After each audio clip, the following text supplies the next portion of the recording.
Oh yes, the mighty elephant, the big giant of Africa, it has fallen. In this process of this their tax refund bill of 20% out of your money or out of your work in everything you are doing in Nigeria, that you must pay 20% out of whatever you are doing. Either you are selling pure water, or you are a petty trader on the streets, or you are doing whatever you are doing. Now it is now causing a very big problem. And this problem now is not about the people, but it is cooperation between the France and Nigeria. We don't understand what it means, because although the Nigerian people have been paying tax, but what is there is that every day they will come and renew tax, and they do other things to make sure that they collect more money from the people hands. And then now in this video, you are going to hear from this our activist, who is going to explain everything concerning what this reform tax means, and the cooperation between Nigerian government and the France, how they have already project how they will be milking Nigerian, and how they will be getting everything from Nigeria without even thinking to that will make the people to have a better life in the country. It is nothing. They don't even think of it. So in this video, you are going to hear a lot of things that will be happening. Don't skip any part of it. Try to watch it to the end, because this our activists explain a lot concerning this reform tax and other things, and also other vital information you are going to hear from this our channel. Don't skip any part of it. As you're about to watch, like, subscribe, and share the video to go around, let others see things happening in the country. So my wonderful people, there is fire on the mountain.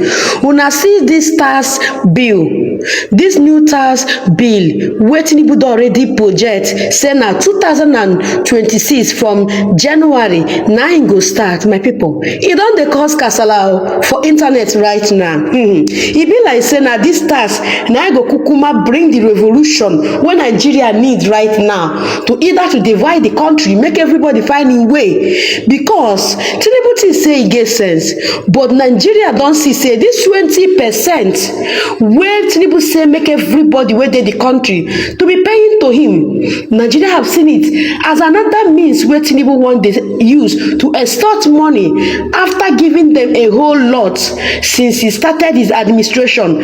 Nothing wey he don give them but hunger and frustration. So right now, my people, a lot don dey.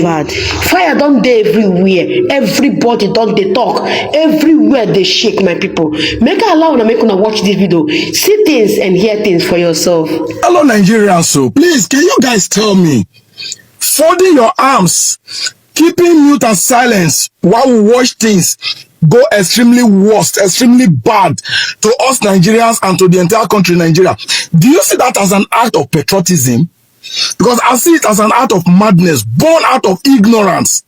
You cannot watch your country sliding down the drain, and for reasons best known to you, maybe sentiment, you quiet, or is it that we are scared? Now, let somebody help me make this make sense. You have a father with like 7 children, right? Out of those 7 children, they keep disowning this man. I mean their father. The children keep disfathering him one after the other. They are running away from him. Does it make any sense from you as a child now running to such a father for shelter or refuge? Does it make any sense? I'm sure the answer is no. France and Nigeria, what does Emmanuel Macron have on Tinubu?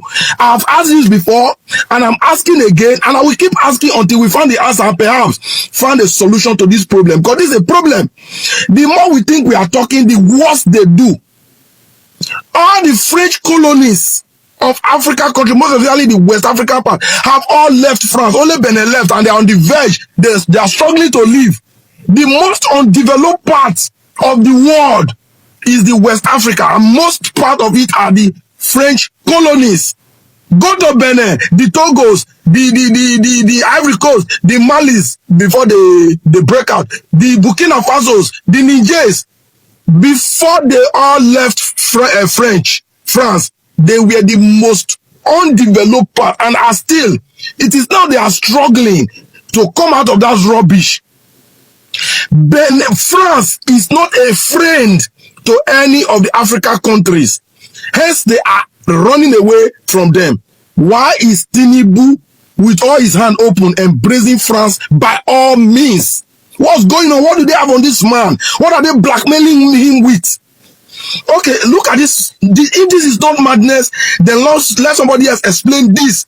This has been on the media for quite some days now. I've been thinking about it. What on earth is this? Nigeria and France signing tax administration part. I don't get what concerns France and our tax. We are not French. We are not a French colony. We are a British colony, right? What now concerns us with France? That we have to...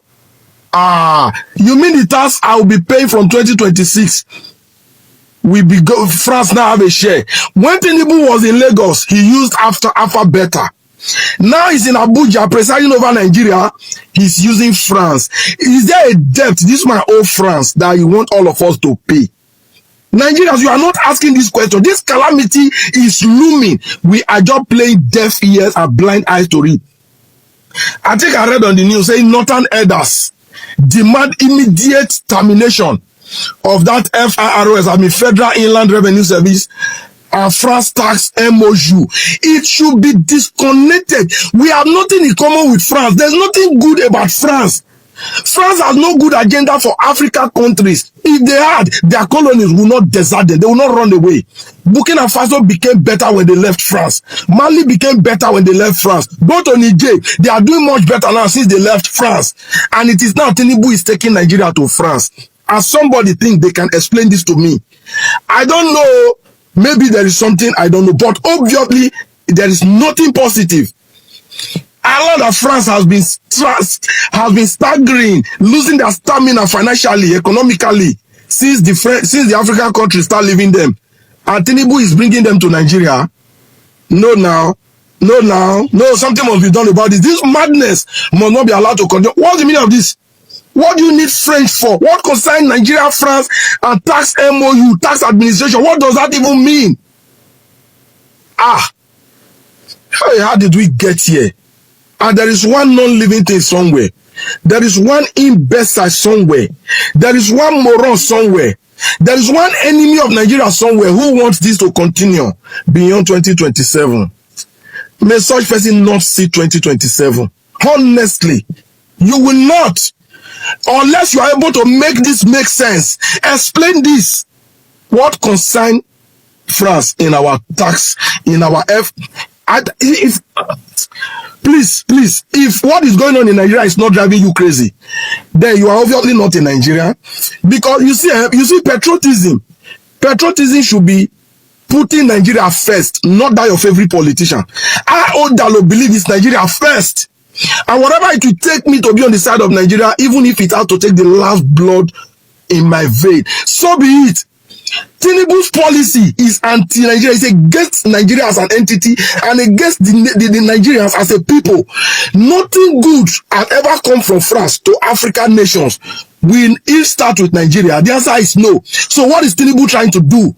This is a question we should be asking. President Bola Ahmed Tinubu, what does France have on you? What are they blackmailing you with? God, don't you think it's your age enough? Or are they just pushing you around like toy? What about the Senate? The House of Reps, why is everybody not talking? Who does this one make sense to? Please, maybe I'm the only one here who is ignorant, who doesn't know what's going on, the positive impact it might bring to Nigeria. Maybe I'm the only one who doesn't know. Can somebody please tell me? I'm listening. And in the absence of somebody not able to tell me, then Nigeria should please wake up and stop this madness. This is madness. We are starting a new tax regime, a new anti-people tax regime in January, which the people ought to have been on the streets revolting against.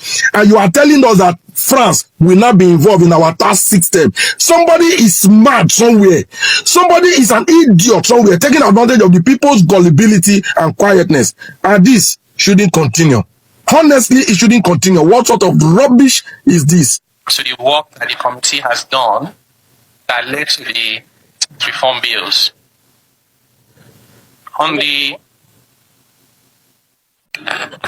Thank you very much. So first is to look at... Wait. What order? Order 52. Order 52.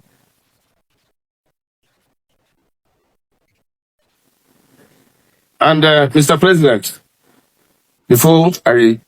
my name is Senator Alindu. I represent Borno South. I'm not here, Senator Ndume.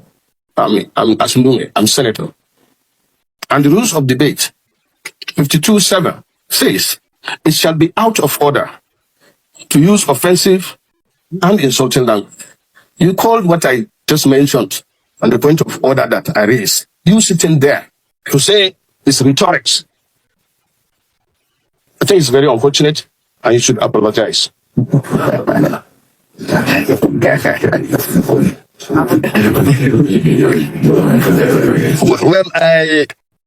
I don't think the word rhetorics is a negative word. It's not an offense. Nobody used that against you. In the context it was used, it wasn't used against you. It was a general statement. I therefore rule out of order. Continue.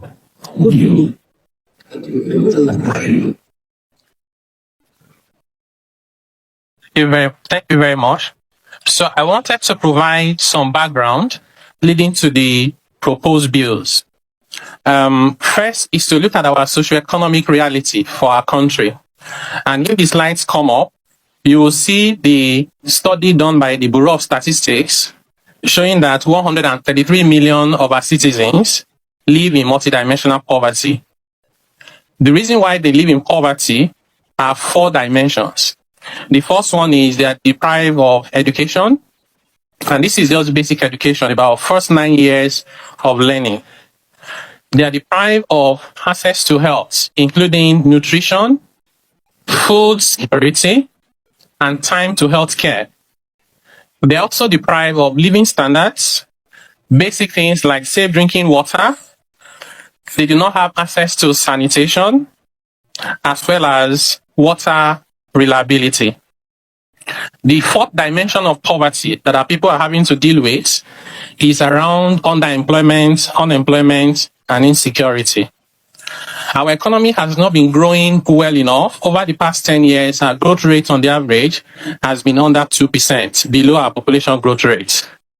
And this means that more people get into poverty every day than the previous day. Our inflation is very high, so is unemployment. Government revenue is very low, and public debt is rising, as well as the cost of servicing the debts. Investment in our country is declining. In the whole of Q2 of 2024, we only attracted about $29 million in foreign direct investments. Senator Wadada, Senator Fatui, Senator Sani Musa, take your seats.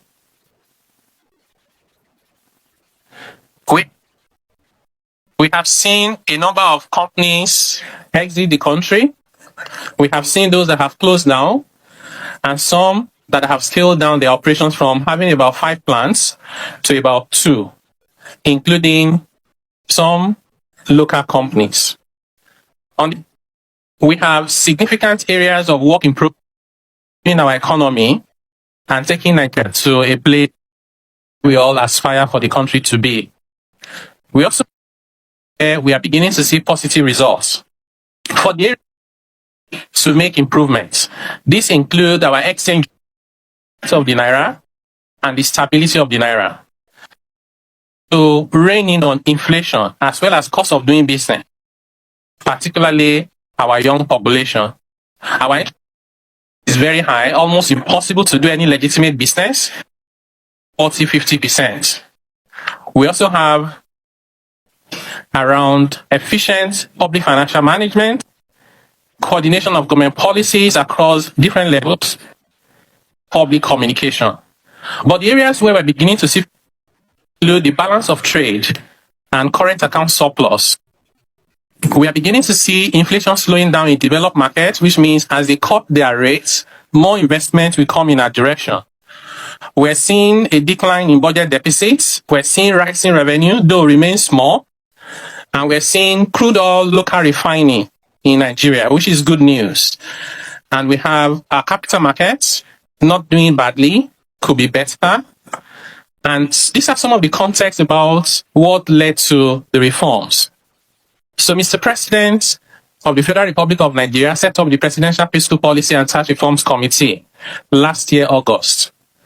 And the team is comprised of over 80 Nigerians from all the 6 geopolitical zones across Nigeria, including over 45 young people from 22 universities, head of internal revenue services, including more than 22 government institutions, including the organized private sector from Manufacturers Association of Nigeria to Small Business Association to Chambers of Commerce, as well as professional bodies, ICANN, ANAN, CITN, Nigerian Bar Association, and so on and so forth.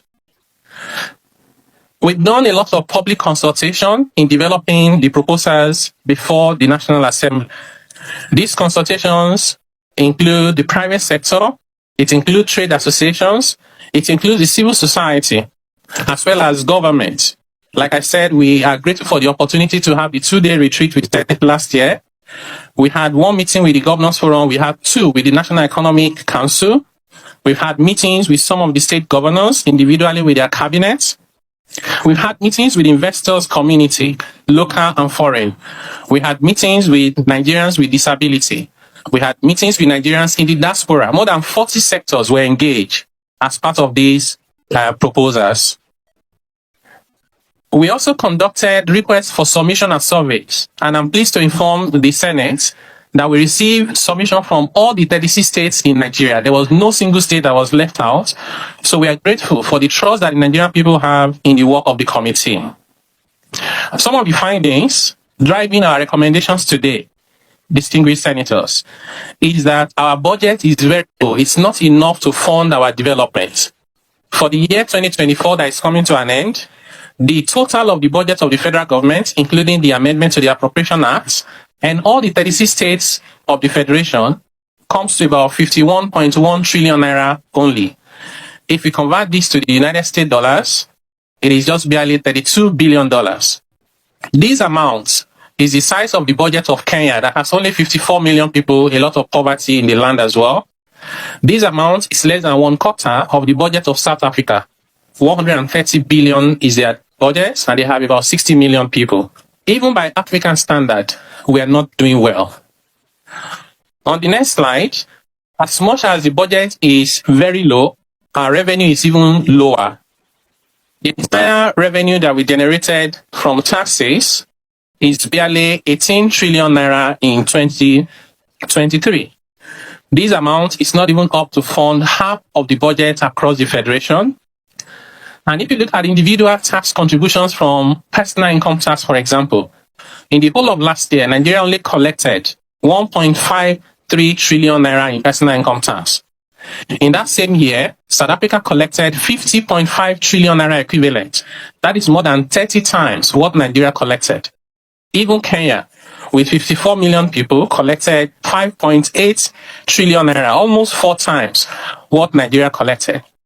It is instructive to note that in South Africa, you do not pay personal income tax until your income is up to 660,000 naira per month. Below that level, you are totally exempted. In Kenya, you will not be liable to pay personal income tax until you earn more than 282,000 naira per month equivalent. But in Nigeria, you are asked to pay personal income tax once you earn 30,000 naira per month. That's 1,000 naira a day. Nigeria is taxing its poorest people. We are taxing poverty. And it's not showing in our tax collection because in our analysis, we could not find any country in the world where they place so much burden on their poorest and most vulnerable population. That's not where our revenue will come from. Oh, wow. It is a very big shame to the country. Somebody you in ordinary 30,000, 10,000 will still be paying tax to the government. Is it not wickedness and is it not sufferness? To suffer the people more and to wicked the people you claim that you are leading more and more and to put them into more poverty. And Nigeria has been in poverty, in fact, the highest poverty in the world index. So what the government is even thinking of? Is it sometimes if you look at them the way they used to, they will sit on that their Senate house be claiming that they are making laws, but they don't even know what they are doing. It is a very, very painful and shameful something. So my people, I would like to hear a comment down below. Like, subscribe, and share the video to go around. Let others see what is really going on in Nigeria and what do you think about this whole thing. And I would like to hear you. Thank you for watching.